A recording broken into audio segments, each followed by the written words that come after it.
Hi everyone. It's spring in Ireland eventually. I told you earlier, I think it was around last Christmas, that lately I don't have time at all, not for filming, not for fishing, unfortunately. Only on occasions like this one. We have St. Patrick's Day in Ireland, and as a result it's a bank holiday weekend, so I've got a chance to do eventually some filming. But I don't want just to sit or stand in front of the camera so you'll see a talking head only. I will go for a walk along a few different spots on the canal, talking at the same time and showing you my new camera. Yes, I've got new camera. Even more, I'm going to compare it. I'm going to do a test and to compare it side by side with the camera I have been using all these years. You know that camera. To film all that as I go, I will use a new style or technique which is called FPS, or first person shooting. This technique or a filming style is used widely in video games when a player sees the environment through characters' eyes. So you will also see everything through my eyes. Let's stop talking and switch to FPS. Well, this is how it looks. It is a sort of point of view of me shooting, but it is different than with a camera mounted on a head or on a chest, and I believe you can see it. I am planning to use this style in my future fishing videos, and not fishing only, some adventure, even maybe shooting. It will look like this.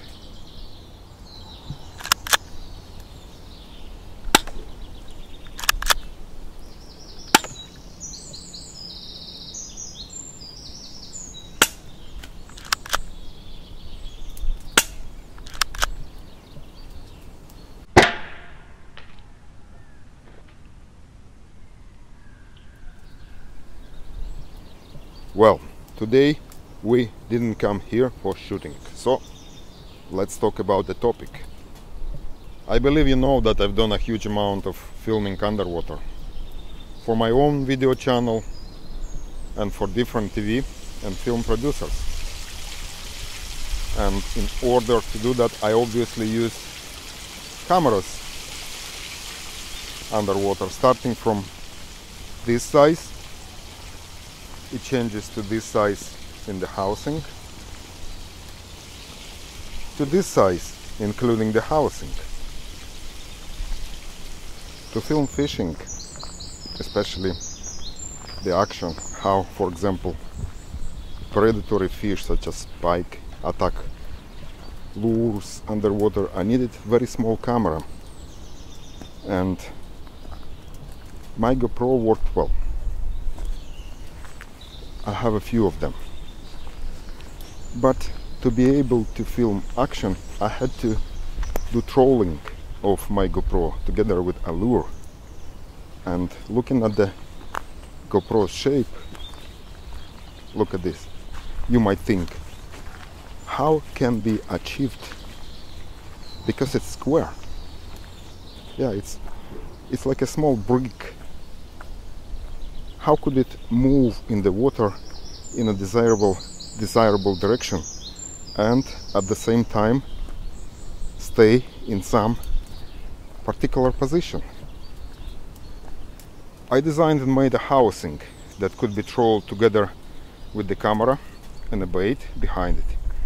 I will not go into detail about it, I just can tell you that it has positive buoyancy when it's static, and it submerges when I pull the line, and it's been very well stabilized underwater, what means it doesn't roll from side to side.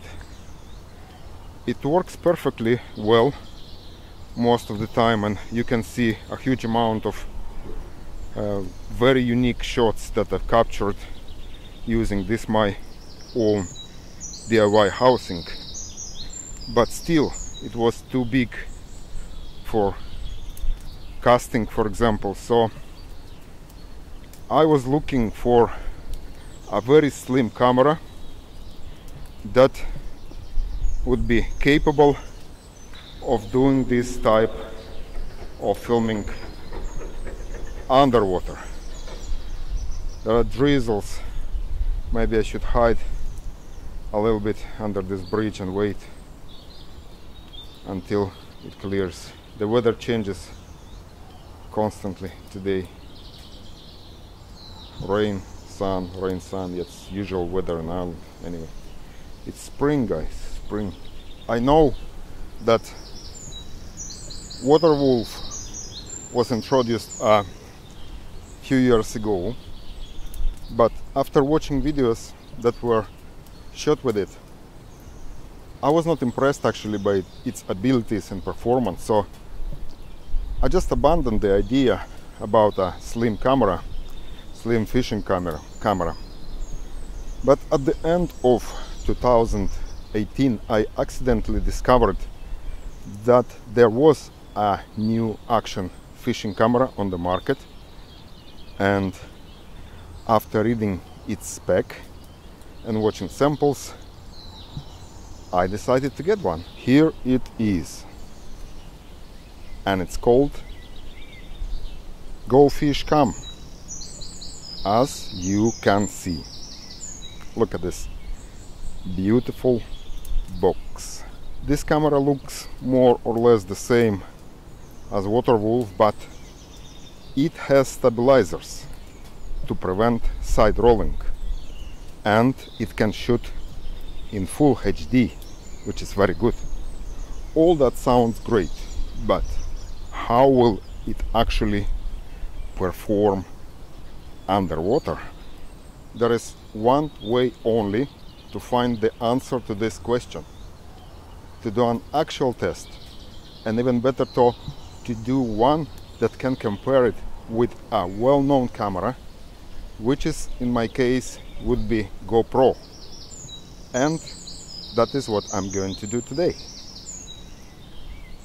I'm starting with a basic, practically static test when both cameras are positioned on the same rig side by side, pointing at exactly the same spot. If the results on the test satisfy me, I'll test the new camera in motion and then in action. What means I will film with this camera how fish attack baits underwater, and maybe something else. So subscribe to stay tuned.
So now please tell me how you like my new camera and how you like FPS or first person shooting. And subscribe not to miss new episodes.